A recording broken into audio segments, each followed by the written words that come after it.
sisters and brothers of America, I thank you in the name of the most ancient order of monks in the world. I thank you in the name of the mother of religions. And I thank you in the name of the millions and millions of Hindu people of all classes and sects. My thanks also to some of the speakers on this platform who, referring to the delegates from the Orient, have told you that these men from far-off nations may well claim the honor of bearing to different lands the idea of toleration. I am proud to belong to a religion which has taught the world both tolerance and universal acceptance. We believe not only in universal toleration, but we accept all religions as true. I am proud to belong to a nation which has sheltered the persecuted and the refugees of all religions and all nations of the earth. I am proud to tell you that we have gathered in our bosom the purest remnant of the Israelites who came to southern India and took refuge with us in the very year in which their holy temple was shattered to pieces by Roman tyranny. I am proud to belong to the religion which has sheltered and is still fostering the remnant of the grand Zoroastrian nation. From the high spiritual flights of the Vedanta philosophy, of which the latest discoveries of science seem like echoes, to the low ideas of idolatry with its multifarious mythology, the agnosticism of the Buddhists and the atheism of the Jains, each and all have a place in the Hindu's religion.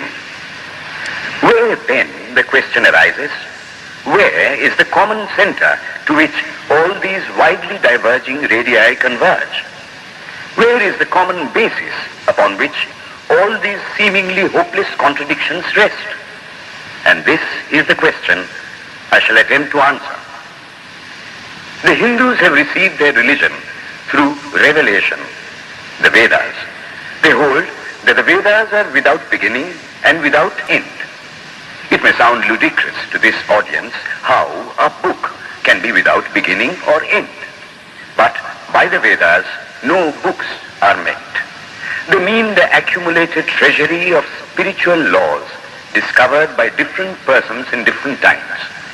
Just as the law of gravitation existed before its discovery and would exist if all humanity forgot it, so is it with the laws that govern the spiritual world. The moral, ethical, and spiritual relations between soul and between individual spirits and the Father of all spirits were there before their discovery and would remain even if we forgot them. The discoverers of these laws are called rishis, and we honor them as perfected beings. I'm glad to tell this audience that some of the very greatest of them were women. Here it may be said that these laws, as laws, may be without end, but they must have had a beginning. The Vedas teach us that creation is without beginning or end. Science is said to have proved that the sum total of cosmic energy is always the same. Then, if there was a time when nothing existed, where was all this manifested energy? Some say it was in a potential form in God. In that case, God is sometimes potential and sometimes kinetic, which would make him mutable. Everything mutable is a compound, and everything compound must undergo that change which is called destruction. So, God would die, which is absurd. Therefore, there never was a time when there was no creation. If I may be allowed to use a simile, creation and creator are two lines without beginning and without end, running parallel to each other. God is the ever-active providence by whose power systems after systems are being evolved out of chaos, made to run for a time and again destroyed. This is what the Brahmin boy repeats every day. The sun and the moon the Lord created like the suns and moons of previous cycles. And this agrees with modern science. Here I stand, and if I shut my eyes and try to conceive my existence, I What is the idea before me? The idea of a body. Am I then nothing but a combination of material substances? The Vedas declare, no. I am a spirit living in a body. I am not the body. The body will die, but I shall not die. Here am I in this body. It will fall, but I shall go on living. I had also a past. The soul was not created, for creation means a combination, which means a certain future dissolution. If then the soul was created, it must die. Some are born happy, enjoy perfect health with beautiful body, mental vigor, and all wants supplied. Others are born miserable. Some are without hands or feet. Others again are idiots and only drag on a wretched existence. Why, if they are all created, why does a just and merciful God create one happy and another unhappy? Why is he so partial? Nor would it matter in the least to hold that those who are miserable in this life will be happy in a future one. Why should a man be miserable even here in the reign of a just and merciful God? In the second place, the idea of a creator God does not explain the anomaly, but simply expresses the cruel fiat of an all-powerful being. There must have been causes then, before his birth, to make a man miserable, and those were his past actions. Are not all the tendencies of the mind and the body accounted for by inherited aptitude? Here are two parallel lines of existence, one of the mind, the other of matter. If matter and its transformations answer for all that we have, there is no necessity for supposing the existence of a soul. But it cannot be proved that thought has been evolved out of matter. And if a philosophical monism is inevitable, spiritual monism is certainly logical and no less desirable than a materialistic monism. But neither of these is necessary here. We cannot deny that bodies acquire certain tendencies from heredity, but those tendencies only mean the physical configuration through which a peculiar mind alone can act in a peculiar way. There are other tendencies peculiar to a soul caused by his past actions, and a soul with a certain tendency would, by the laws of affinity, take birth in a body which is the fittest instrument for the display of that tendency. This is in accord with science, for science wants to explain everything by habit, and habit is got through repetitions. So, repetitions are necessary to explain the natural habits of a newborn soul, and since they were not obtained in this present life, they must have come down from past lives. There is another suggestion. Taking all these for granted, how is it that I do not remember anything of my past life? This can be easily explained. I am now speaking in English. It is not my mother tongue. In fact, no words of my mother tongue are now present in my consciousness. But let me try to bring them up. And they rush in. That shows that consciousness is only the surface of the mental ocean, and within its depths are stored up all our experiences. Try and struggle. They would come up, and you would be conscious even of your past life. This is direct and demonstrative evidence. Verification is the perfect proof of a theory, and here is the challenge thrown to the world by the rishis. We have discovered the secret by which the very depths of the ocean of memory can be stirred up. Try it, and you would get a complete reminiscence of your past life. So then, the Hindu believes that he is a spirit. Him the sword cannot pierce, him the fire cannot burn, him the water cannot melt, him the air cannot dry. The Hindu believes that every soul is a circle whose circumference is nowhere, but whose center is located in the body, and that death means the change of the center from body to body. Nor is the soul bound by the conditions of matter. In its very essence, it is free, unbounded, holy, pure, and perfect. But somehow or other, it finds itself tied down to matter and thinks of itself as matter. Why should the free, perfect, and pure being be thus under the thraldom of matter is the next question. How How can the perfect soul be deluded into the belief that it is imperfect? We have been told that the Hindus shirk the question and say that no such question can be there. Some thinkers want to answer it by positing one or more quasi-perfect beings and use big scientific names to fill up the gap. But naming is not explaining. The question remains the same. How can the perfect become the quasi-perfect? How can the pure, the absolute, change even a microscopic particle of its nature? But the Hindu is sincere. He does not want to take shelter under sophistry. He is brave enough to face the question in a manly fashion, and his answer is, I do not know. I do not know how the perfect being, the soul, came to think of itself as imperfect, as joined to and conditioned by matter. But the fact is a fact for all that.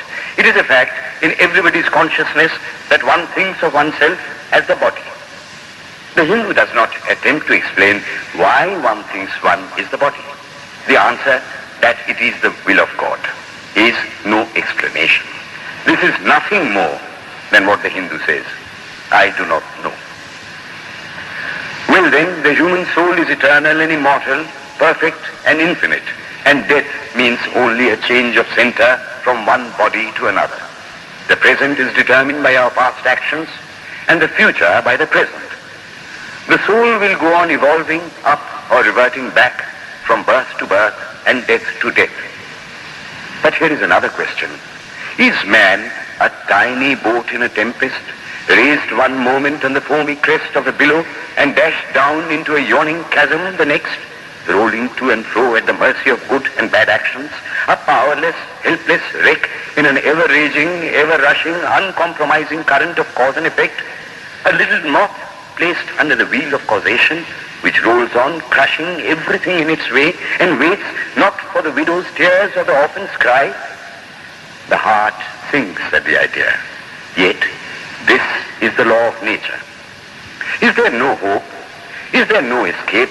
Was the cry that went up from the bottom of the heart of despair. It reached the throne of mercy, and words of hope and consolation came down and inspired a Vedic sage, and he stood up before the world and in trumpet voice proclaimed the glad tidings. Hear ye, children of immortal bliss, even ye that reside in higher spheres. I have found the ancient one who is beyond all darkness, all delusion. Knowing him alone, you shall be saved from death over again. Children of immortal bliss. What a sweet, what a hopeful name. Allow me to call you, brethren, by that sweet name, heirs of immortal bliss. Yea, the Hindu refuses to call you sinners. We are the children of God, the sharers of immortal bliss, holy and perfect beings. Ye divinities on earth, sinners, it is a sin to call a man so. It is standing libel on human nature. Come up, O lions, and shake off the delusion that you are sheep. You are souls immortal, spirits free, blessed and eternal. Ye are not matter, ye are not bodies. Matter is your servant, not you the servant of matter.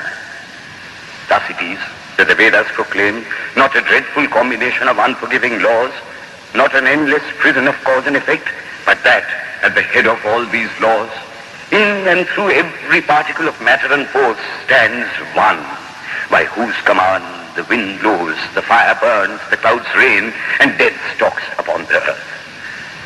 And what is his nature? He is everywhere, the pure and formless one, the almighty and the all-merciful.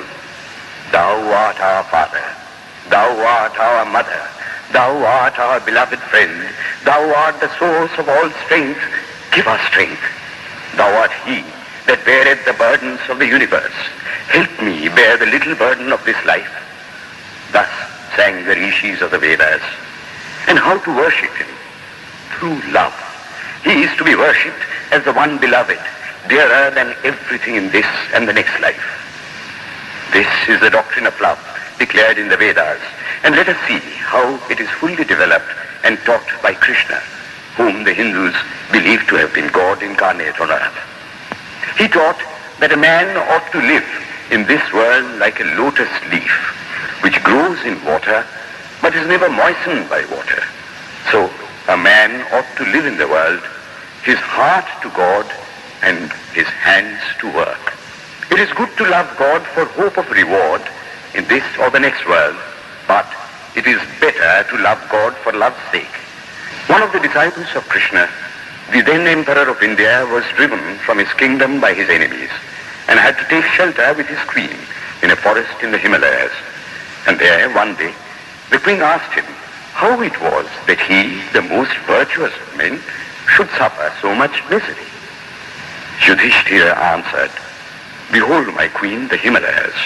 How grand and beautiful they are. I love them. They do not give me anything, but my nature is to love the grand, the beautiful. Therefore, I love them. Similarly, I love the Lord. He is the source of all beauty, of all sublimity. He is the only object to be loved." The Hindu does not want to live upon words and theories. If there are existences beyond the ordinary sensuous existence, he wants to come face to face with them. If there is a soul in him which is not matter, if there is an all-merciful universal soul, he will go to him direct. He must see him, and that alone can destroy all doubts. So, the best proof a Hindu sage gives about the soul, about God, is, "I have seen the soul, I have seen God." And that is the only condition of perfection. The Hindu religion does not consist in struggles and attempts to believe a certain doctrine or dogma, but in realizing, not in believing, but in being and becoming. Thus, the whole object of their system is by constant struggle to become perfect, to become divine, to reach God and see God. And this reaching God, seeing God, becoming perfect, even as the Father in heaven is perfect, constitutes the religion of the Hindus. And what becomes of a man when he attains perfection? He lives a life of bliss infinite. He enjoys infinite and perfect bliss, having obtained the only thing in which man ought to have pleasure, namely God, and enjoys the bliss with God. So far, all the Hindus are agreed. This is the common religion of all the sects of India. But then, perfection is absolute, and the absolute cannot be two or three. It cannot have any qualities. It cannot be an individual. And so, when a soul becomes perfect and absolute, it must become one with Brahma, and it would only realize the Lord as the perfection, the reality of its own nature and existence, the existence absolute, knowledge absolute, and bliss absolute. We have often and often read this called the losing of individuality and becoming a stock or a stone.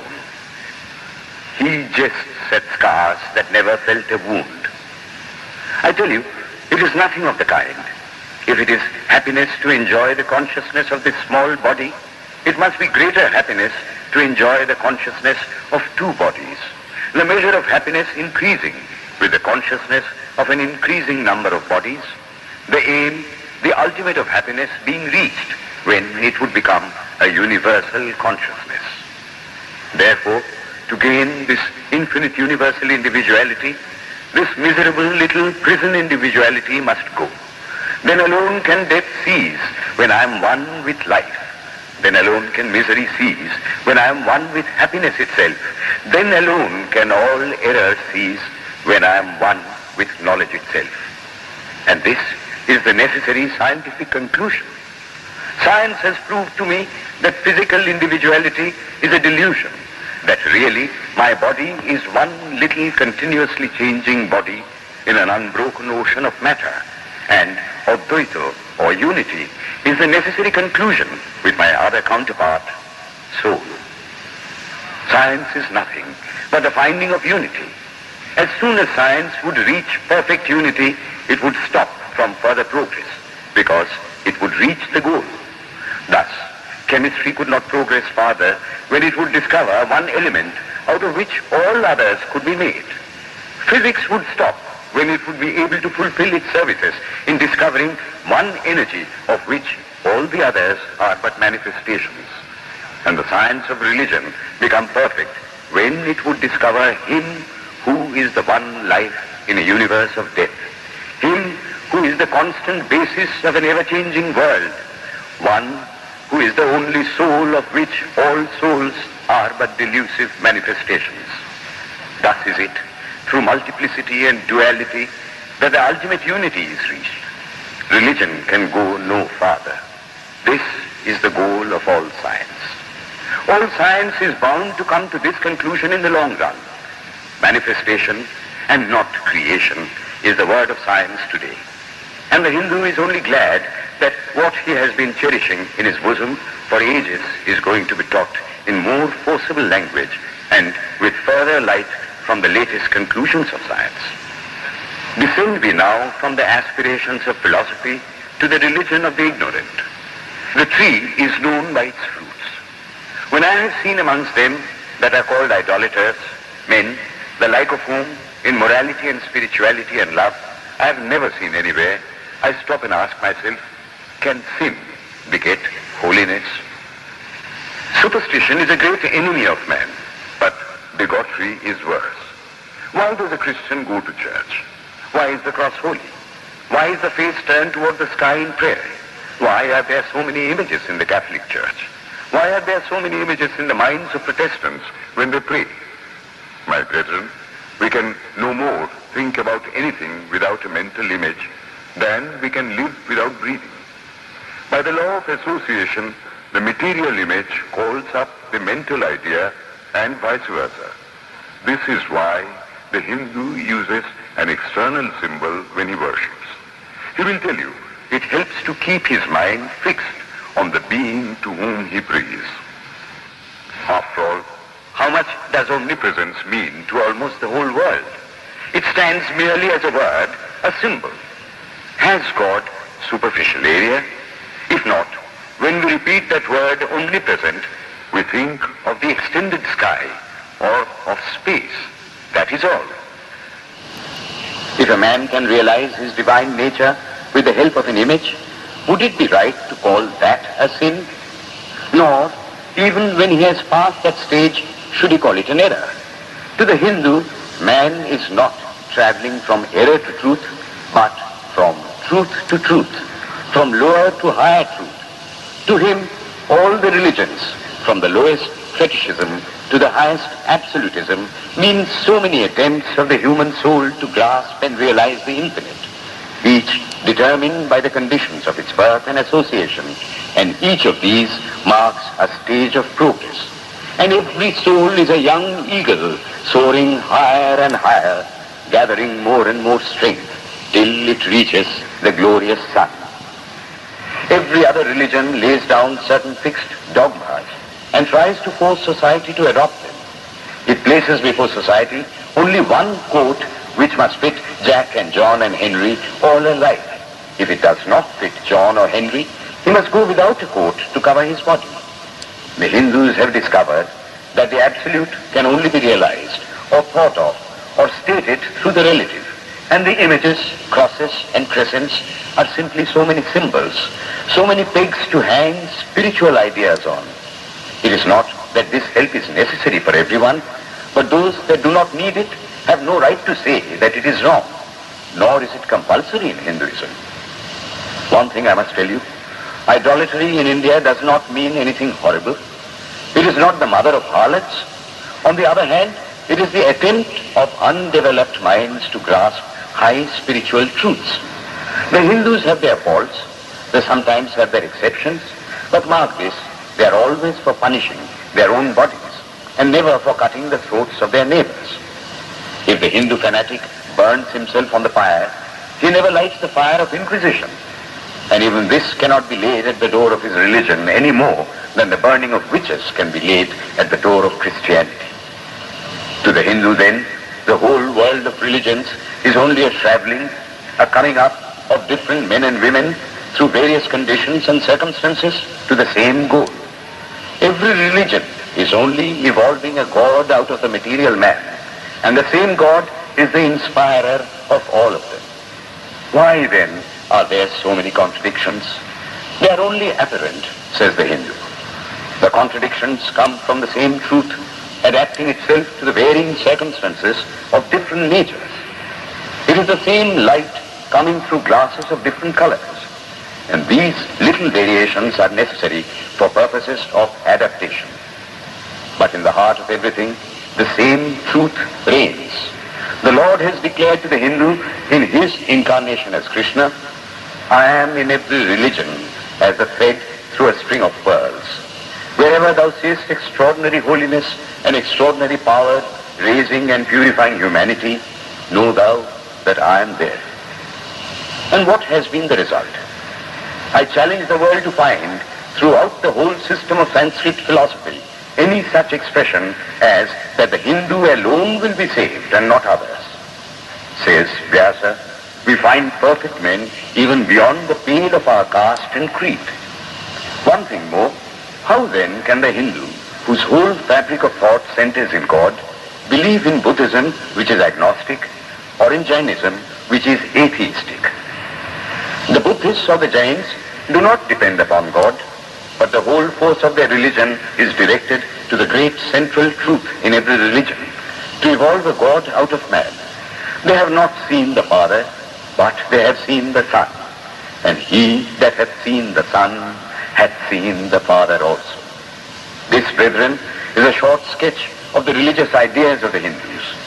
The Hindu may have failed to carry out all his plans, but if there is ever to be a universal religion, it must be one which will have no location in place or time, which will be infinite like the God it will preach, and whose sun will shine upon the followers of Krishna and of Christ, on saints and sinners alike, which will not be Brahminic or Buddhistic, Christian or Mohammedan, but the sum total of all these, and still have infinite space for development, which in its Catholicity will embrace in infinite arms and find a place for every human being, from the lowest groveling savage, not far removed from the brute, to the highest man towering by the virtues of his head and heart almost above humanity. It will be a religion which will have no place for persecution or intolerance in its polity, which will recognize divinity in every man and woman, and whose whole scope, whose whole force will be centered in aiding humanity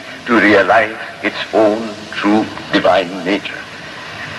May he, who is the Brahma of the Hindus, the Ahura Mazda of the Zoroastrians, the Buddha of the Buddhists, the Jehovah of the Jews, the Father in heaven of the Christians, give strength to you to carry out your noble idea. The star arose in the east. It traveled steadily towards the west, sometimes dimmed and sometimes effulgent, till it made a circuit of the world, and now it is again rising on the very horizon of the east, the borders of the sun pole, 1,000-fold more effulgent than it ever was before.